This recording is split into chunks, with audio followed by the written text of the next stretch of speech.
Hi hello student, आज हम करेंगे Henry Fayol. Right, Henry Fayol, क्योंकि हम साइंटिफिक मैनेजमेंट कंप्लीट कर चुके हैं अपनी पहली वीडियो में, इससे पहली वीडियो में। और अब हम करेंगे क्या कंट्रीब्यूशन रहा हेनरी फेयोल का। Let us start.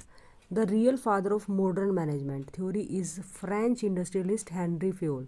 जो रियल फादर हैं किसके, मॉडर्न मैनेजमेंट के, जिसको आप एडमिनिस्ट्रेटिव मैनेजमेंट भी बोलते हैं। His contribution is generally termed as process management and administrative management.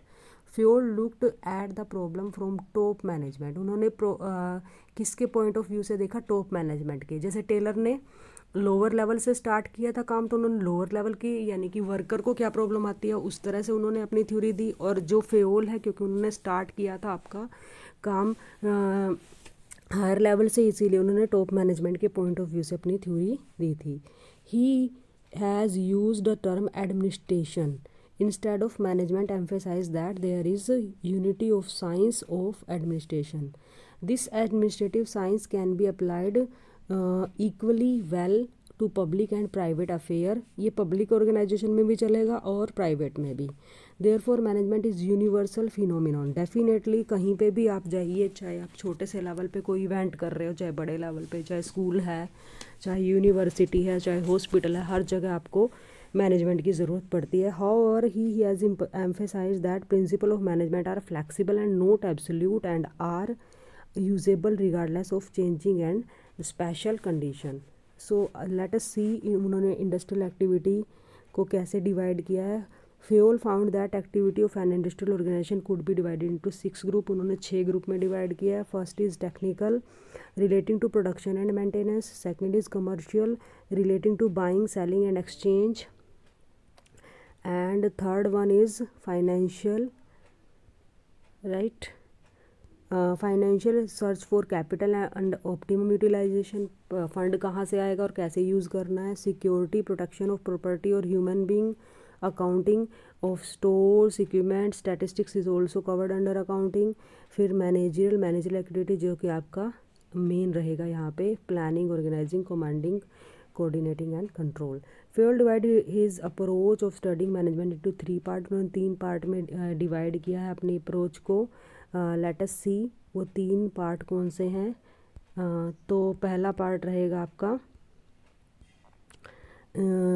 Managerial quality. Managerial quality में Fayol consider the manager must have following quality. Physical ability होनी चाहिए, like health, vigour, ability to effectively address the people, यानी कि communicate कर पाना ठीक से। Mental ability to understand and learn, judgement, mental vigour, adaptability. फिर moral ability, definitely energy, firmness, initiative, loyalty, tact, dignity. Educational quality, definitely these are also required. General acquaintance with matter not belonging exclusive to the function performed. General matter का भी उसका होता है। Technical ability particular to function being perform, जो भी काम कर रहे हैं। Experience arising out of work, experience उसका काम करने से उसको आ जाएगा। फिर जनरल प्रिंसिपल ऑफ मैनेजमेंट जो थे आपके, जो कि आपका क्वेश्चन है, जो एक क्वेश्चन बड़ा भी हो बड़ा क्वेश्चन आपके पास आ सकता है, जो कि बहुत इंपॉर्टेंट है। Let us start with first, division of labour. Feol recommended that work of all type must be divided and allotted in number of person. Subdivision make each task simpler and result in greater efficiency. आप देख सकते हो, जैसे मैं आपके लिए video बना रही हूँ तो मैंने भी डिवाइड किया है आपके पूरे सिलेबस को, राइट। तो एक छोटा छोटा टॉपिक ही हम बना पाते हैं क्योंकि वही सही रहता है। तो इसी तरह से आप भी अपना काम डिवाइड कर सकते हो। Partially parity of authority and responsibility इनका सेकंड प्रिंसिपल है। पेरिटी मतलब similarity. Authority refer to the right of a supervisor to give order to subordinate, take decision on specified matter. Use of sources of organisation. Responsibility on the other hand include obligation with respect to the performance and achieving goals in satisfactory manner. This principle suggests that giving authority without corresponding responsibility leads to arbitrary and unmindful use of authority. Authority relate to power an individual acquire by virtue of his official position। देखिए, जो आपकी official position होगी उसके according आपको power मिल जाएगी और वो power ही आपकी अथॉरिटी होगी। Personal authority can also be derived from intelligence. कई लोगों के पास पर्सनल अथॉरिटी होती है। पर्सनल अथॉरिटी मतलब कि उनके पास कुछ पर्सनल ट्रेट्स होते हैं, पर्सनल यानी कि कुछ गुण होते हैं ऐसे जिसकी वजह से उनको, जैसे कईयों को बहुत मोरालिटी होती है, कईयों का एक्सपीरियंस बहुत बढ़िया होता है, तो इस वजह से भी उनके पास एक अथॉरिटी, एक पावर आ जाती है because of their personal trait या उनकी personal quality. Next third point है जी, डिसिप्लिन बहुत इंपॉर्टेंट है in the context of management, means obedience, proper conduct in relation to other and complying with the rules and regulation of the organisation. बिल्कुल smooth functioning need discipline. देखिए आपकी ज़िंदगी में भी, आपकी पर्सनल लाइफ में भी, आपकी प्रोफेशनल लाइफ में भी बिना डिसिप्लिन के आप कुछ भी नहीं कर सकते। Discipline is also self imposed in relation to the work environment. If an individual does not display adequate self-discipline and if it has an adverse impact on the work, then he should be warned, suspended and demoted or even dismissed depending upon the gravity of the indiscipline। आप अगर आपने indiscipline थोड़ा बहुत किया है तो आपको warning मिल जाएगी, सस्पेंशन मिल जाएगा, लेकिन अगर आपने बहुत ज़्यादा इनडिसिप्लिन किया है तो आपको डिमोशन भी मिल सकती है और कई केसेस में अगर वो बियरेबल नहीं है तो आपको डिसमिस यानी कि आपको टर्मिनेट भी किया जा सकता है आपकी जॉब से। तो ध्यान रहे, डिसिप्लिन बहुत ज़्यादा इम्पोर्टेंट है। नेक्स्ट है unity of command, right. Student कई बार क्या होते हैं, कंफ्यूज हो जाते हैं यूनिटी ऑफ डिमांड और यूनिटी ऑफ कमांड में, तो ये ध्यान से कर लीजिए क्योंकि एक छोटा सा क्वेश्चन आपका ये भी आ सकता है, what is difference between unity of command and unity of direction. This सबसे पहले करते हैं हम unity of command. This principle stated that subordinate should receive order and be accountable to one and only one supervisor, superior और supervisor. Because क्योंकि अगर उसको ज़्यादा लोगों से कमांड मिल रही है तो वो कंफ्यूज हो जाएगा किसका वो ओबे करे, किसका ऑर्डर और किसको ओबे ना करे, तो ये प्रॉब्लम हो जाएगी। It is necessary for stability, orderly functioning of the organisation and accountability. Next आ जाता है जी आपका unity of direction. According to this principle the efforts of all member of organisation should be directed toward common गोल।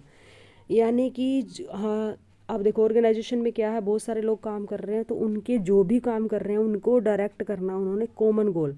ये ना हो कि किसी का गोल कुछ है, किसी का गोल कुछ है, सबका गोल एक ही होना चाहिए, सबका जो उद्देश्य है वो एक ही होना चाहिए। Ensure unity of action, coordination of strength and focusing of effect. For example, production department should have a single plan and must work to achieve specified goals in terms of quantity and quality, right? ठीक है, तो इस तरह से। फिर next है जी आपका subordination of individual to general interest. देखिए आप अपने इंडिविजुअल इंटरेस्ट को एक तरफ रखो और जनरल इंटरेस्ट को फॉलो करो। जब आप एक काम कर रहे हो एक ऑर्गेनाइजेशन में, when it is what is in the interest of the organisation as whole must take prudence over interest of individuals. The effort should be to bring about convergence of general and individual interest. Organizational interests are common to all employees. These should be above individual interest. All employees must set an example and be fair in their dealing. Supervisory staff must be vigilant and carry out supervision of assigned job. ठीक है, तो इस तरह से आपको करना है। Next है fair remuneration to employee. Remuneration जो है वो फेयर होना चाहिए, वो ये तो इजी है, यानी कि जैसा आपका काम वैसा आपको आपका रेमुनरेशन होना चाहिए और इक्वल काम करने वालों को इक्वल रेमुनरेशन मिलना चाहिए, फेयर होना चाहिए, रीज़नेबल होना चाहिए, राइट। और वर्क असाइंड के ऊपर बेस होना चाहिए, cost of living, financial and position of business के अकॉर्डिंग होना चाहिए। ठीक है, तो ये चीज़ है ना, he recommended profit sharing by manager and not by worker.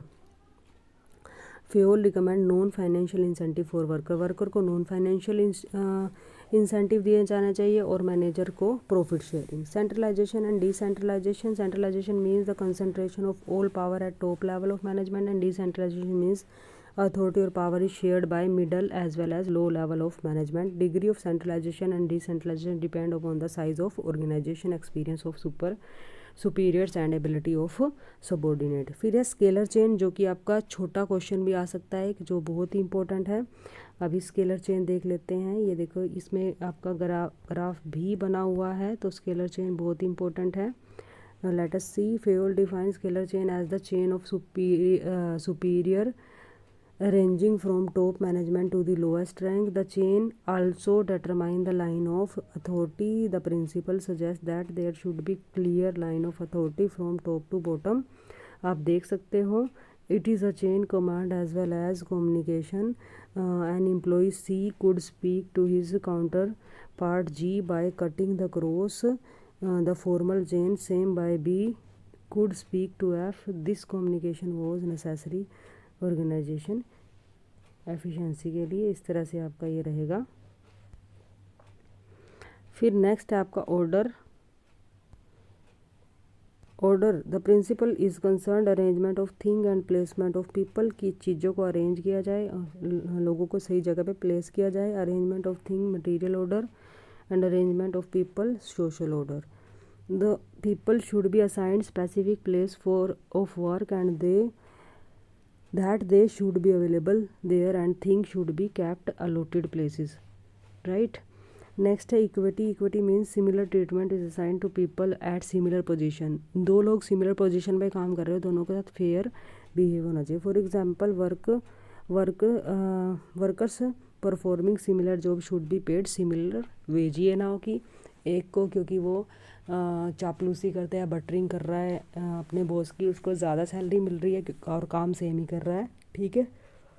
तो सेम काम के लिए सेम जॉब होनी चाहिए, सेम जॉब के लिए सेम सैलरी सेम वेजेस होनी चाहिए, राइट. नेक्स्ट है आपका स्टेबिलिटी ऑफ अच्छा, इसमें इक्विटी में ये भी रहता है. Equity is combination of justice and kindness. Equity is treated to subordinate by their superior and exemplary behaviour. अच्छा सा बिहेव किया जाए उनके साथ. It bring loyalty to the organisation, right.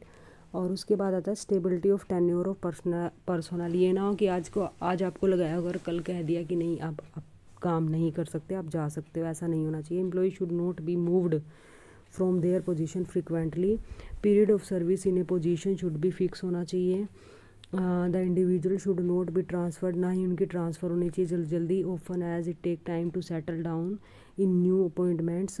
It does not mean that when an employee is due for promotion and a vacancy exist at new place should not be transferred. Individual interest must be have priority. ये नहीं है कि कहीं पे आपकी vacancy है किसी और डिपार्टमेंट में, आपने उसकी एम्प्लॉय की इच्छा जाने बिना उसको ट्रांसफ़र कर दिया, ऐसा नहीं होना चाहिए. एम्प्लॉय से भी पूछा जाना चाहिए. इनिशिएटिव.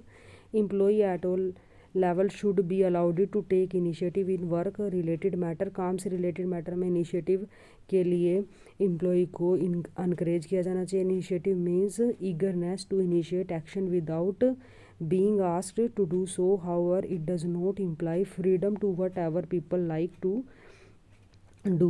ठीक है, इसका मतलब ये नहीं कि कुछ भी आप करोगे जो भी आप चाहते हो, नहीं. Initiative increase zeal and energy. Initiative होना चाहिए उस काम से रिलेटेड चीज़ में ही, राइट. अभी यहाँ पे देखिए लास्ट आपका जो प्रिंसिपल है पीरियड डी कॉर्प्स. इसको कोऑपरेशन भी बोल सकते हो, right. It means team spirit, that is harmony in work group and mutual understanding among worker. Management must take step to develop a sense of belonging among the member of work group. If there is team spirit then everyone come forward to help each other, right. तो ये spirit होना बहुत ज़रूरी है. It must be recommended that union is strength. ये तो आपने पढ़ा भी है, ठीक है. तो फटाफट से एलिमेंट ऑफ मैनेजमेंट देख लेते हैं जो फेओल ने दिया है. Fayol has regarded element of management as principle of management. These element और function of management are discussed in brief. Element देख लीजिए. प्लानिंग है सबसे पहले. It is the most important element और function of management. Failure to plan leads to hesitation, false step and untimely changes in direction which cause weakness in organization. Second, organizing. It is process of bringing together physical, financial and human resources and establishing productive relation among them for achievement of the specific goals. Commanding. This function is necessary to execute plan. This function include influencing behavior and work of other in a group to the realization of specific goals into given situation. Coordination as function of management refer to the task of integrating, right? Then controlling refer to the process of ensuring that act of subordinate and use of resources is in conformity with the predetermined goals. तो इस तरह से ये आपका contribution रहा है fuel का। तो नेक्स्ट वीडियो में हम करेंगे आपकी जो बिहेवियरल साइंस अप्रोचेस हैं वो अभी आज की वीडियो में आपने देखा कि फ्यूल ने किस तरह से कंट्रीब्यूट किया और उनके कितने प्रिंसिपल से। Thank you very much.